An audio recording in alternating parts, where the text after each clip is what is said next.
Hi, this is Pranav Gua Thakurta from EduTV.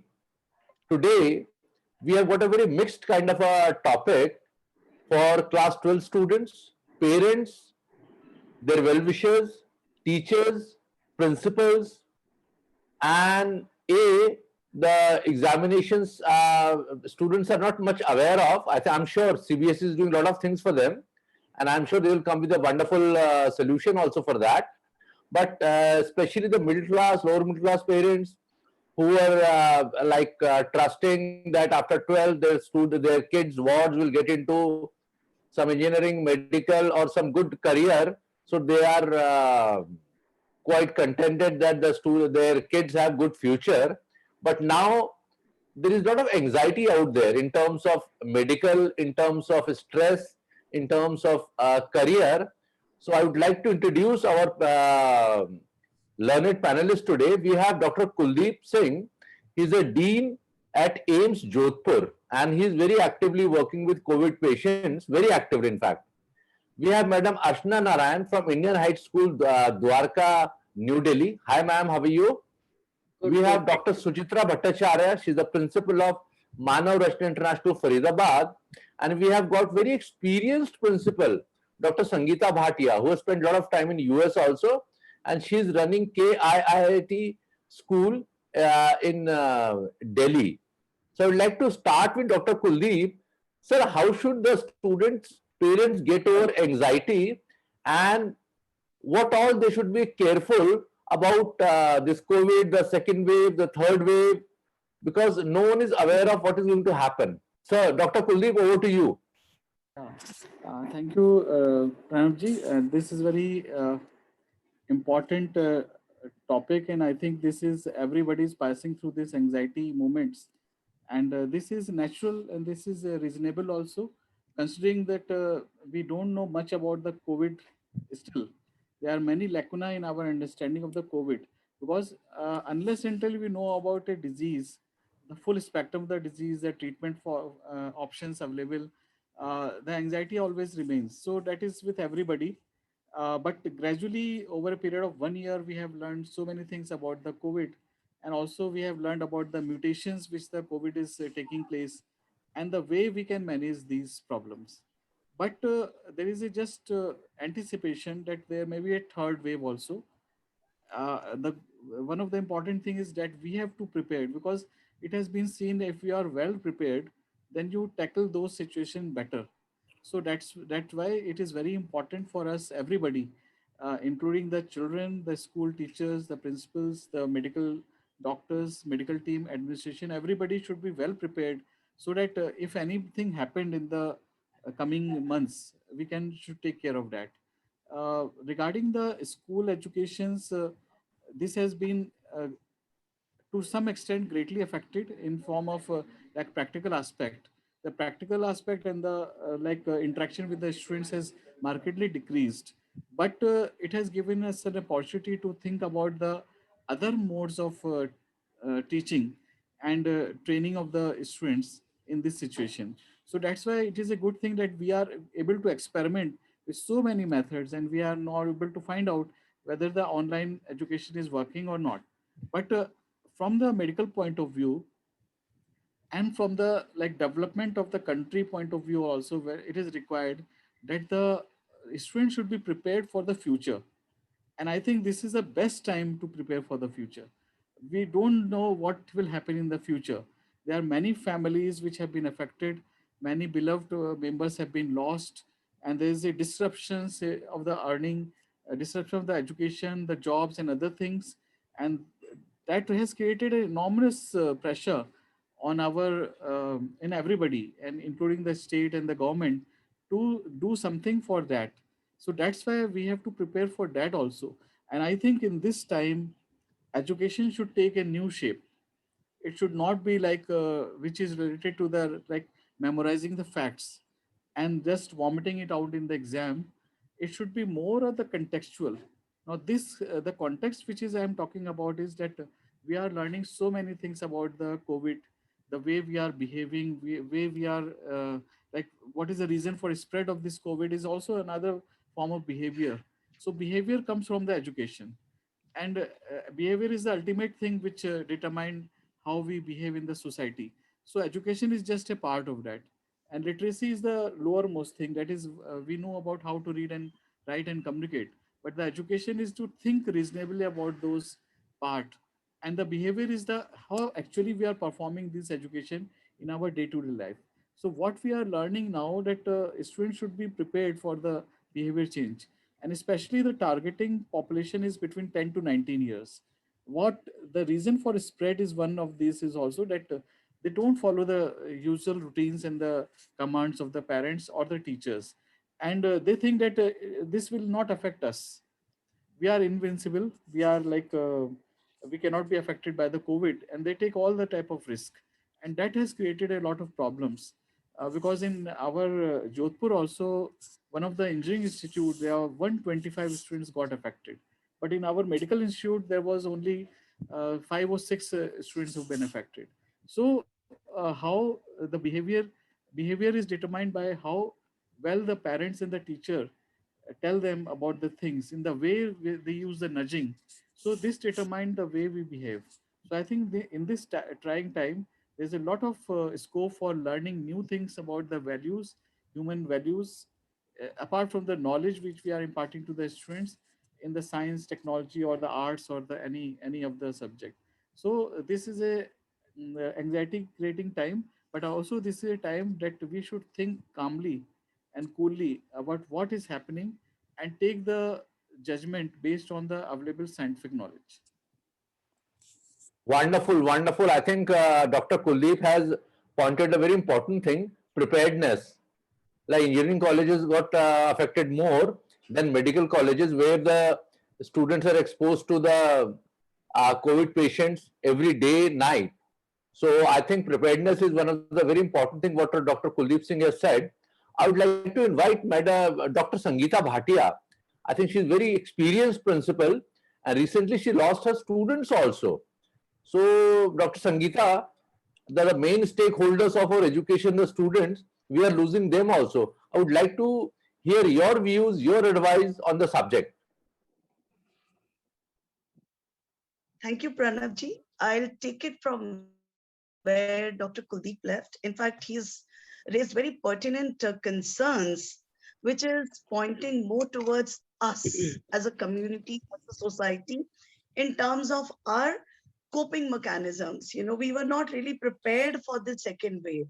Somewhere we were assuming that everything is behind us. And this came like almost like a tsunami, and it's taken a lot of our close community members in terms of family, which is in form of relations that we were born with, relations that we cultivated in our colleagues. And the most hitting was some of the students who we have lost to this corona. Now, Dr. Kuldeep, I just reinforce that, you know, when we have started with vaccination for ages 18 to 45, especially the students who may have to go in June in case the exams are still on, in case, because today there was supposed to be a meeting of our education minister with education secretaries of the entire country, you know, from all states. So I think it's still underway. Whatever decision happens, then there's a review meeting in June. So unlike the projections in public that exams are called off, it's not the case yet. It's still open. So anticipating that it might happen, we need to prepare our youth for facing this third possible wave. And that would mean that especially for students who have to write the board exams for class 12, and teachers who may have to perform their duties, official or otherwise, need to be put on topmost priority for now. So in fact, not only they should be put on priority, they should be educated, they should be made to go for vaccination, because most of the students who are writing their class 12 exams are already in bracket of 18 plus. Most Correct. of them, must I say. So their vaccination should be a priority number one. Now, academic preparedness, I'll take it further, Dr. Kuldeep. In academic preparedness, you know, what is seen is that students were preparing for a format, a particular format of exam, which may not be so anymore. We do not know what kind of format may happen. or it may be based on certain things that they've already done. And to validate, we may still like to go back to our students again. So students need to prepare not only the content, but whatever is the context, as Dr. Kuldeep has already mentioned. But also, they need to go for a preparation in terms of a different format of assessment. It may not be just pen and paper test. They may have to write, a variety of assessment may be exposed for their assessments. Because, we have to understand that students have to be gelling in with the worldly expectations. This is their school end of the school examination, which takes them, and it's a bridge between their school life and life beyond school. So we cannot have a very casual approach to class 12 exams being class 10, because we had 2 years for seamless continuum to be sustained in terms of their preparedness for the school end exams. So preparation in terms of their different format of assessment also has to be looked into. Then, their skills have to be honed, because see, students were using their scores as a benchmark for making it to the very best colleges. Now NEET has been postponed till October is what I understand. JEE may be postponed. Exams are deferred, at least for now. If and when they happen, the format is definitely going to change. So their skills have to be honed. They have to understand that what is the expectation beyond school. Let's say if they identify, first they have to identify their aptitudes. They need to spend time in understanding what is it that they would like to do 5 years from now, 10 years from now. And for all that, what is it that need to prepare immediately now? So having identified that, okay, and I always call it an onion approach, that they have to keep multiple layers available for them. They can't peg everything on one NEET or one JEE on one overseas admissions. So the layers have to be a lot more in such adverse circumstances. Then, another thing which may come in very handy, especially for this particular batch, is their portfolios enrichment. And what could be better time for an 18-year-old to build a portfolio based on their community interface? This is time they are young adults, they are not babies anymore, and there's so much time at their disposal. So if they can engage meaningfully in contributing for the societal needs, for the community needs, and have an interface, take community, I feel community building is two-way process. Community outside into me and from me to community, and they have to keep that kind of, plan seamless.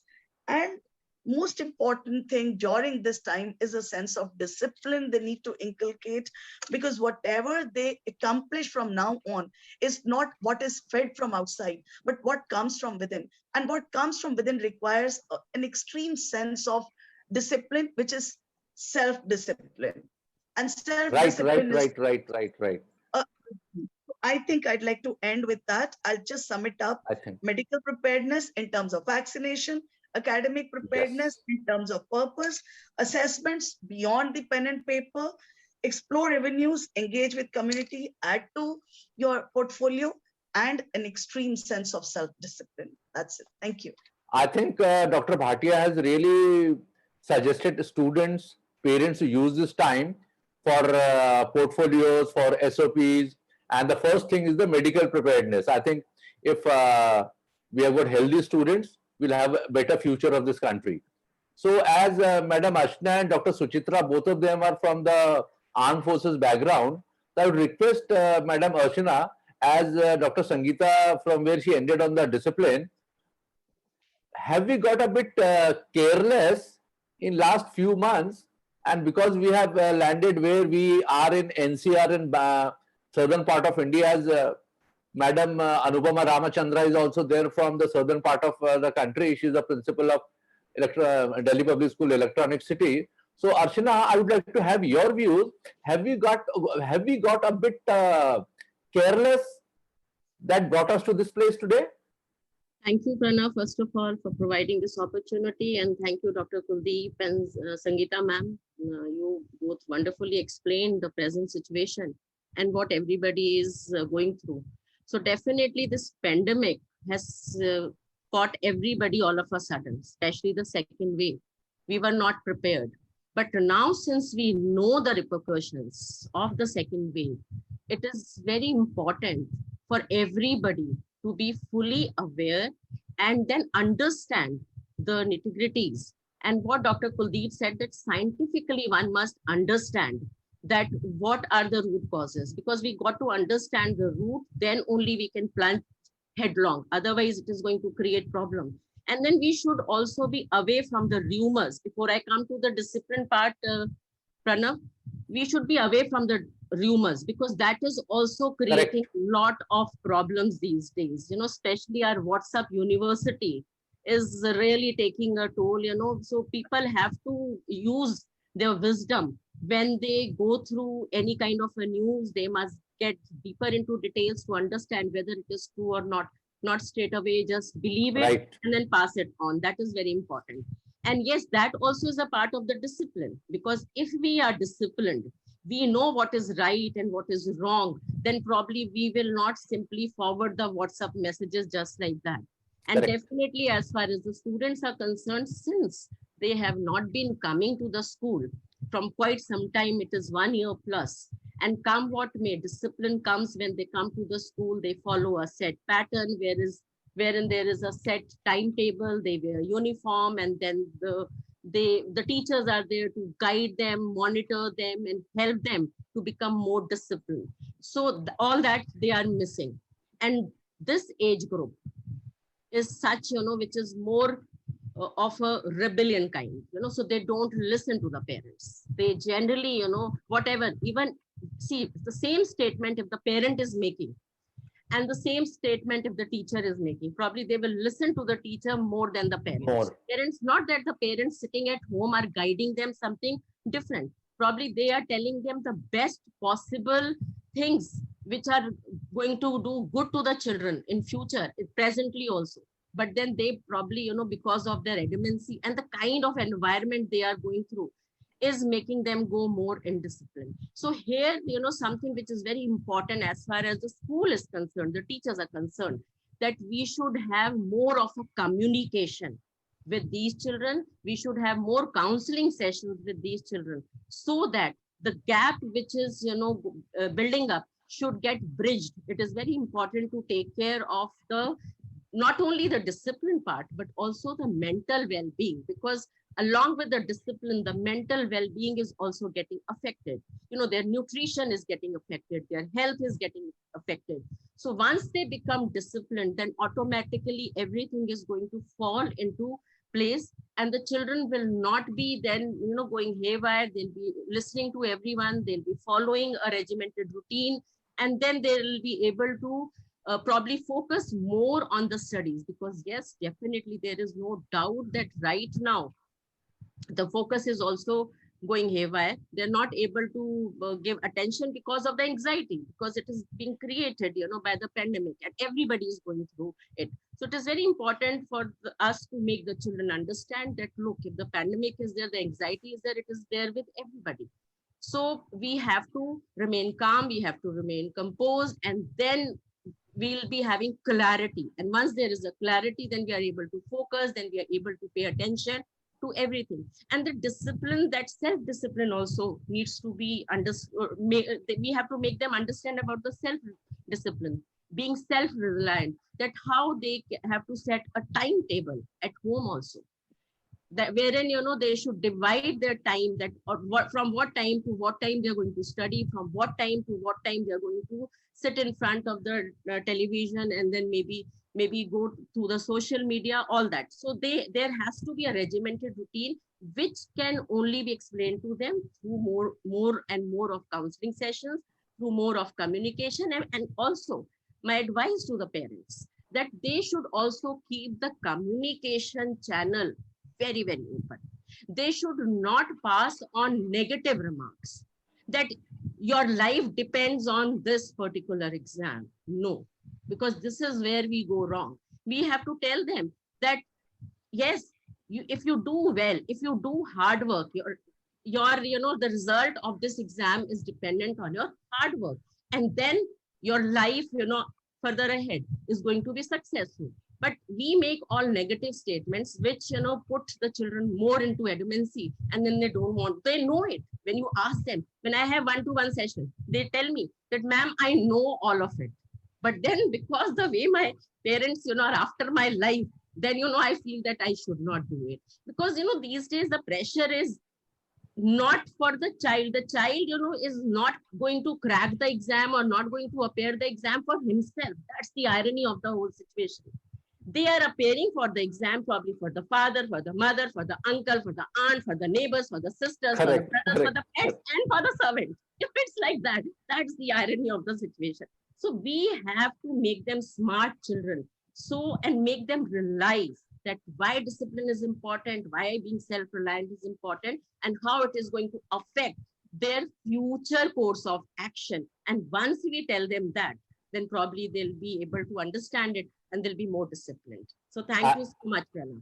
I really thank Madam Ashna Narayan for the wonderful, the way she presented her points. I think she advised to be calm, composed, which is very important. I would like to come again to Dr. Kuldeep, Dean Ames. Dr. Kuldeep, are you there? Yeah. Doctor, there are a lot of myths, and as Madam Arshna said, our news, our social media, our parents, everyone, things are very scary. We are scaring our students, everyone. So, like the student, and any symptom we have, we think it is COVID. So, what is your advice for the students who are already there in anxiety because of the exam, so many other things, peer pressure, not peer pressure much, family pressure, they don't know what is going to happen to them, financial problems are, and I think in every houses. So, what do you suggest the students and especially teachers also, as Ashna quite rightly said, the students they obey to the teachers more than the parents. So, what is your advice, Dr. Kuldeep? When should how should they cope up with this? I think that in top priority, what Dr. Sangeeta also said, medical is first. So over to you, Dr. Kuldeep, Dean, All Indian Institute of Medical Science. Yes, sir. Yeah, I agree with Madam Archana, and this is actually is happening. That is, we the students listen more to the teachers than the parents.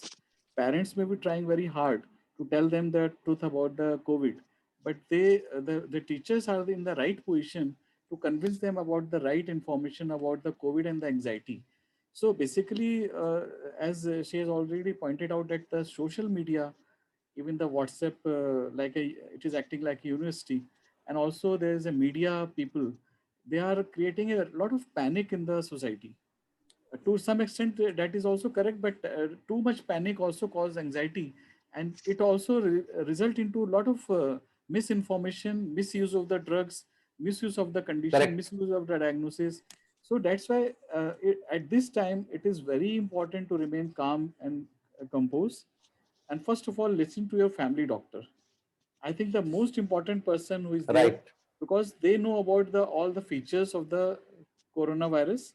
They can also explain when the drug is required and when it is not required. Some of the people are going just by the WhatsApp messages that start with the steroid, and now we are seeing the side effects of all these. Starting the steroid right from the first day is causing now havoc.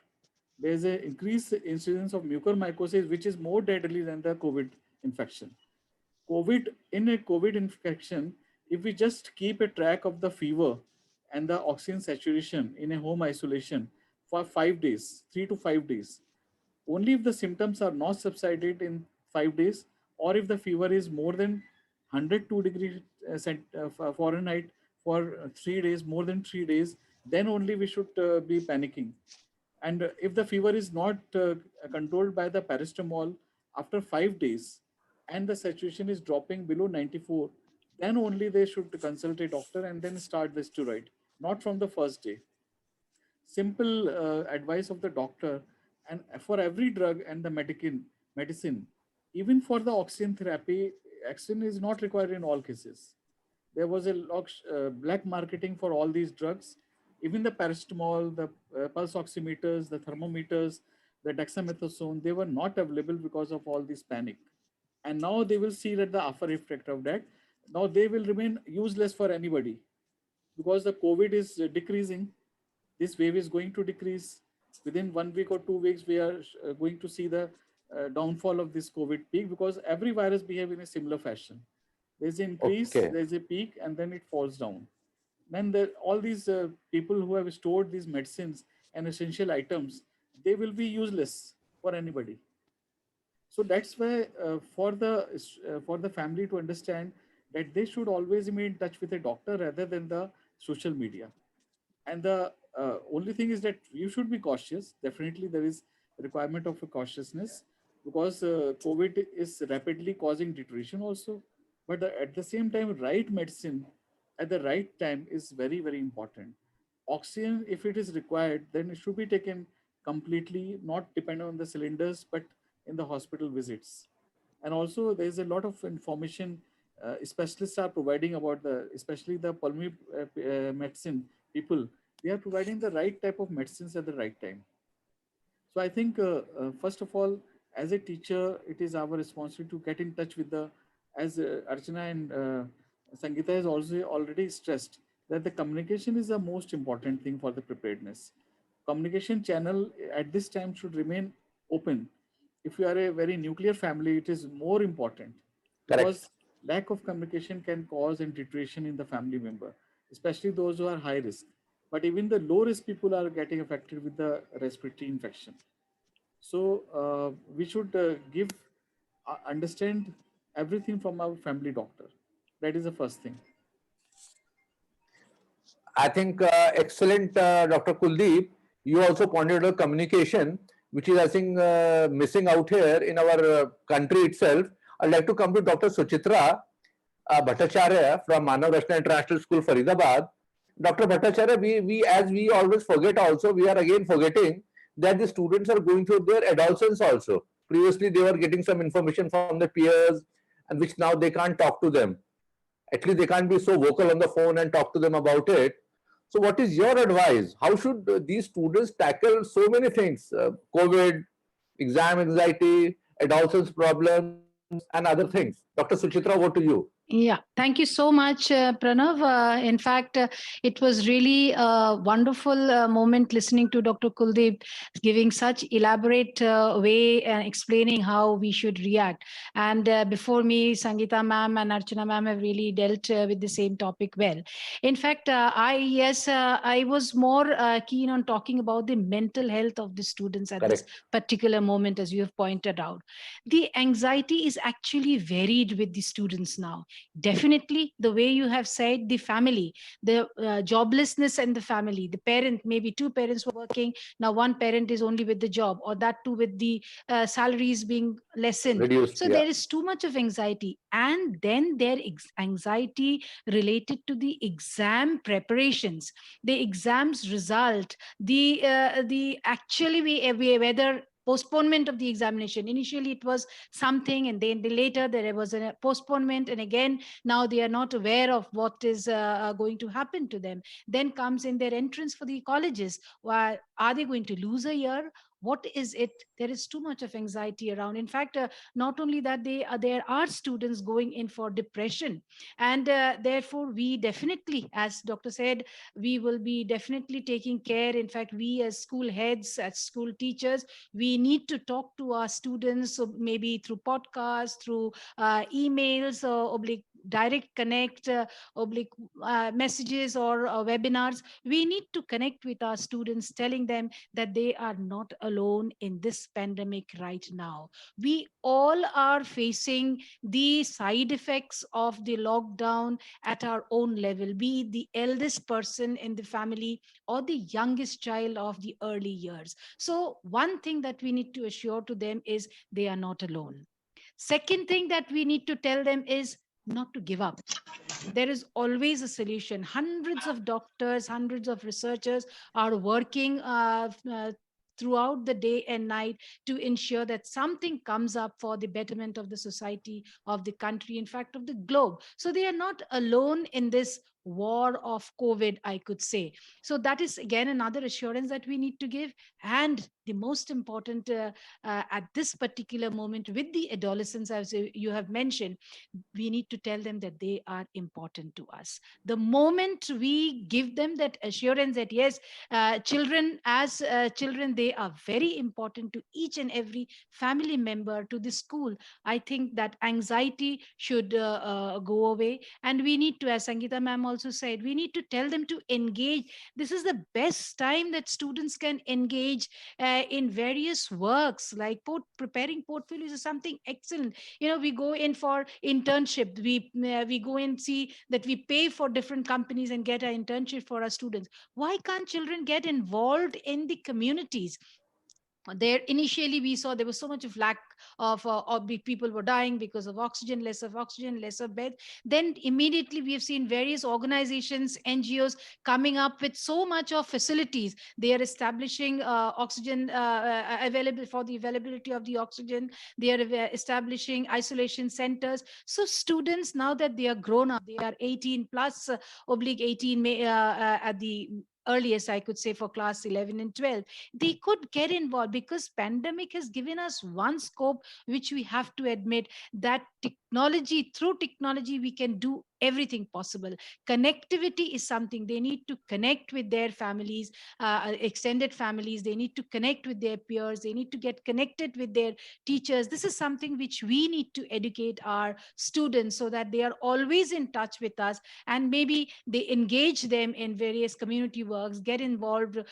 Maybe one of the friends father, we have so many children who have lost their parents, fathers have expired. There were four parents, and that too one child is of class 3. So that child of class 3 can't utilize technology so much. So as Right. senior students with their problems, I think they should empathize and understand, Very be good. Very good. resilient to the situation, and get involved with such siblings of the school, through school management, through teachers, through, of course, through the community. I think if they believe in themselves, the belief that they should be having, that they can do quite a lot, they need to understand. Even if there is an anxiety, they need to first understand the root cause of the anxiety. If they understand the root cause, I think, as doctor said, there's a medicine for every illness. So they need to identify and then come up with their issues to this to teachers, and as we can communicate with them, we can, I think, get their issues also, and get things done. Another thing which we need to tell our children,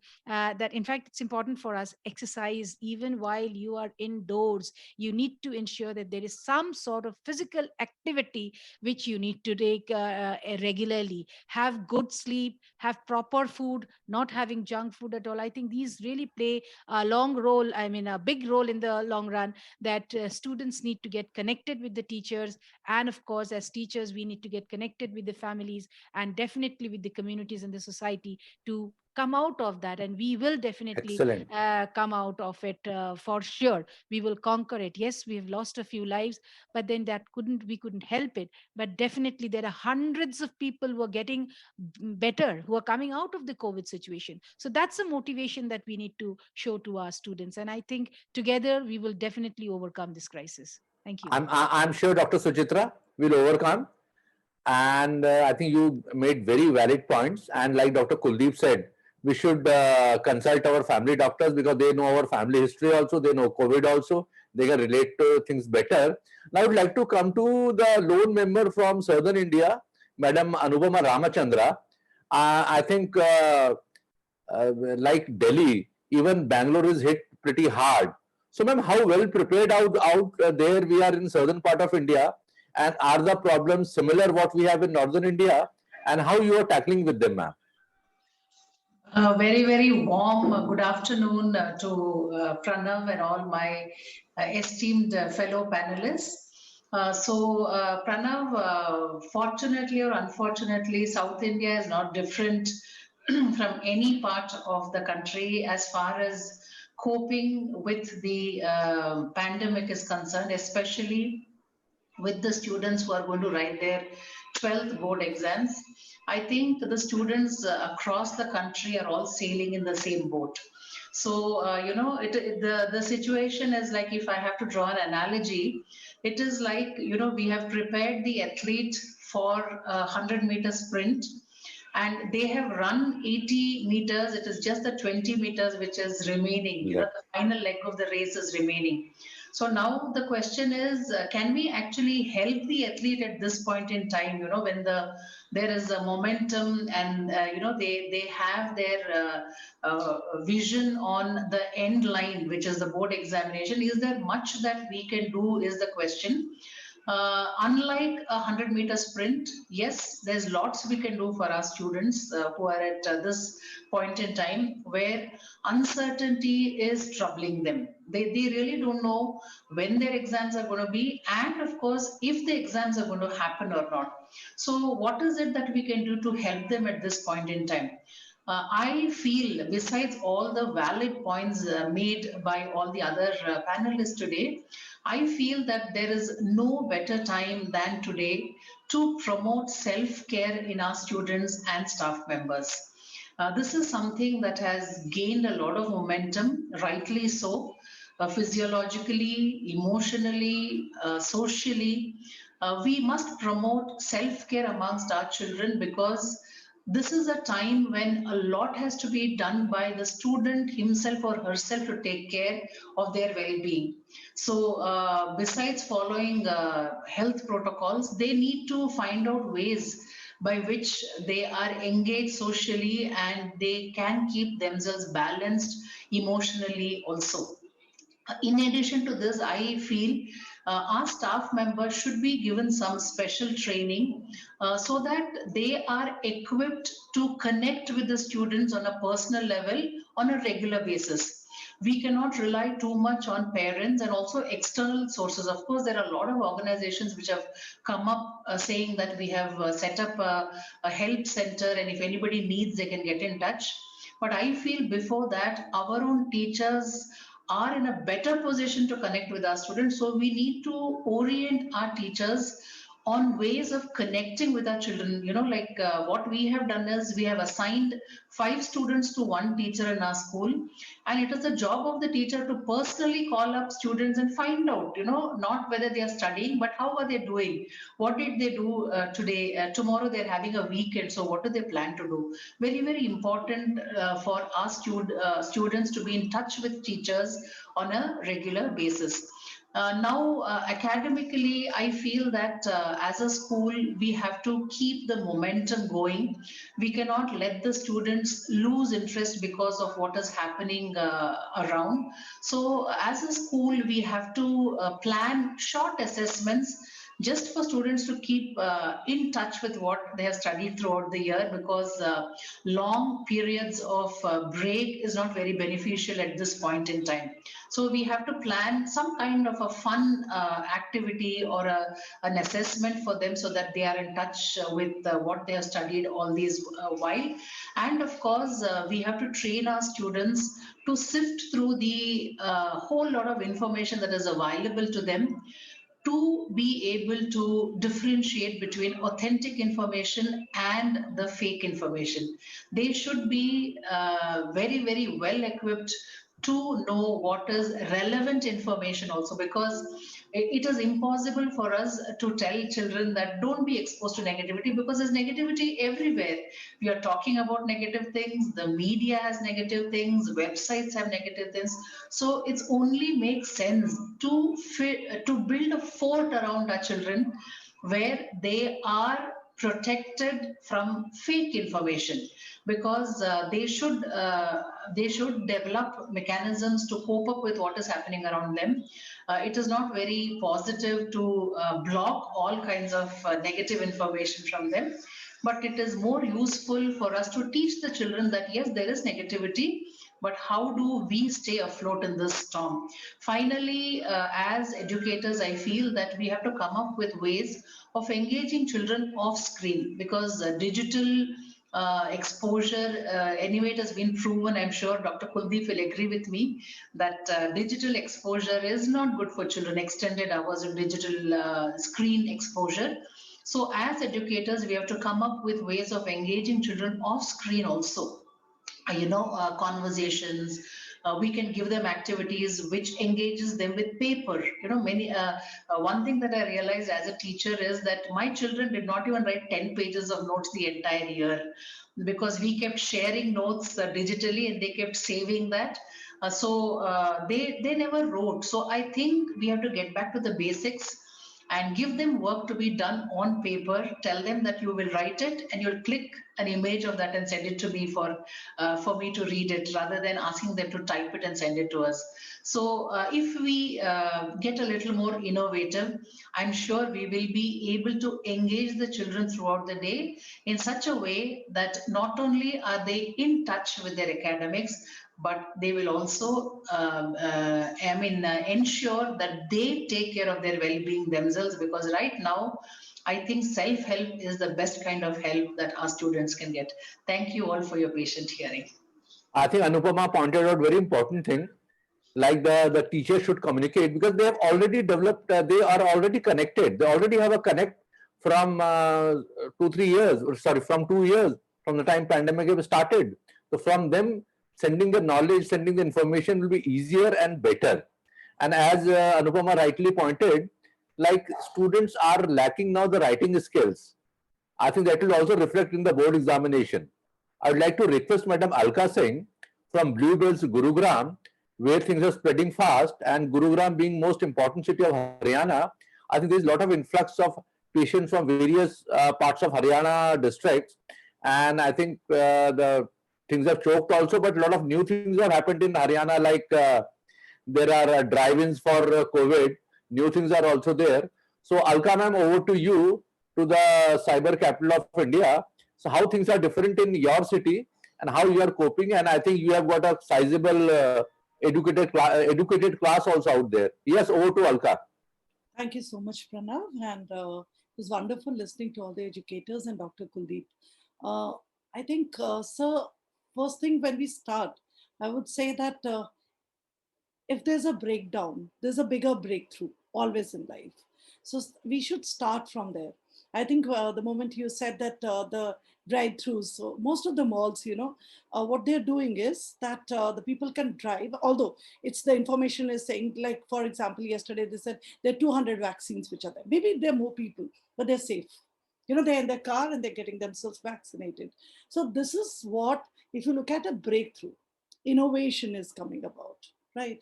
And when we talk about anxiety, technically anxiety is there with the students, I think, say with the teachers and the heads and the parents, everyone out. Like, anxiety is like something what I don't know. I don't have the knowledge. So I think what Dr. Kuldeep just said, that's knowledge. Why should I be anxious about COVID? Am I COVID positive? What is going to happen to me if I be COVID positive? So if I have the knowledge, I can be calm. I can be patient. I can deal with it. So this is one thing what most of the students are also dealing with. And somewhere I would say, like, how we coped up with this was the first thing, the moment this wave hit. So constantly we kept telling our grade 10 and 12 parents and the students, one point of contact, school. That's it. Do not believe in any other information. Even if it is on the CBSE website, wait, we'll confirm. It's a big statement, but that makes it easy for the parents and the students. And the second was a communication was open constantly.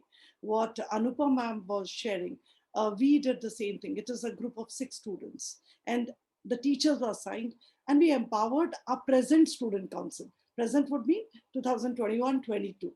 Like, we empowered them. We said, you are the ones who are the point of contact between us and the students of grade 12. Constantly be in touch, let us know what's going on. Because like, when we had a meeting, to be very frank, this is for the educators, I had with only my student council, and I said, okay, what's going on? Is there something which is troubling you? So they said, ma'am, should it be a formal, informal? I said, informal. I'm not a principal. I'm your mother. Just speak up. So the moment they started, the first thing, believe me, they said, we don't like these online classes. And the grade 12, who passed out, they're asking, are you going to give us a farewell or not? Or we are going to just remain with you only? It was just a candid conversation which came up. I said, okay, got it. I kept listening for 15, 20 minutes. Then I said, okay, what do you want from me? I got it that you don't like, and it's too much, overwhelming, and we need this. And so they then came up after some time, deliberations. They said, we want someone to motivate us. You get it? So I said, okay, fine, tell me. So they named few educators where obviously as ahead, I know they connect a little more as compared to all of us. So that's where I got it. I said, it's the connect. So constantly we are in touch. Constantly we are talking to the students of 2020-21 and as well as the other students. Another initiative what we took was the families which were affected with COVID. We are having those remedial classes. We're not calling them technically remedial, we say subject enrichment. We call up, we give a care call constantly. How are you feeling now? Do you need any support? Do you need any support? And thanks to all the educators, they're just pitching it at any point of time. So we're just giving those extra classes to these students. And the batch of 2020-21, apart from the classes what we are holding, we're constantly 2 periods every day. It's an open, we are not forcing them, it's an optional thing. But another thing is, if you want to join in with the present 12th also, so that there's a connect, you feel good about it. So that's also one thing where it actually worked for us. And somewhere I would say that, the anxiety related to college admissions and all that, as educators, we can get more information, what is happening around. For example, we are talking about Indian colleges as well as we talk about admission abroad. Someone just suggested about building up a portfolio. That's something what we made it open, that we are there to support you. Let's do it right now. What is that what you need from us? So we have our teachers helping them out, and also getting in touch with universities abroad, getting the admission criteria from there and informing. I would say not just inform my school. What I'm trying to do is whosoever is in touch with me, so I give the information to all the educators, because this is not a time where I say me, I do it. Is it about we all do it together? And one beautiful initiative of students of Blue Belts and students of Presidium, how they started, was that they started a group as COVID Warriors, where they would verify leads, oxygen, medicines, plasma. And they started with a small group initially. They added me and they added with our permission that if we can be there. Believe me, right now they have this group. This is known as COVID Warriors. The COVID Warriors 1 India, 1 and COVID Warriors 2 India. After that, it is COVID Warriors every state. Students are pitching in. I think this is the most productive way. One is empathy is something what we are teaching them. Although there's some who call up and they cry, ma'am, I couldn't help out, the person died. I said, no, okay, you did your best. I think this is equally important right now, to be involved, see what's happening, and, contributing to the society. So that was one part I just thought. And so you had put up one more point somewhere. You said that how about, the adolescent problems. So we have a health and wellness department headed by Dr. Saxena. Welcome, ma'am. Thank you so much. As we are, I think we can keep listening to you all. Everyone is talking so much of sense, so many things. I'm really impressed. I wish we could have prolonged it. I would like to thank Dr. Kuldeep for taking out time in such a busy schedule. Same goes with Dr. Sangeeta, Madam Alka. I think she was in a meeting. Same goes with Anupama ma'am also. I told everyone today morning also, Ashna Narayan ma'am also. Thank you so much. Thank you so much, Dr. Suchitra. Thanks, whole everyone. I'm sure this will help all our students, parents, and all the stakeholders of education. Thank you so much. Bye-bye.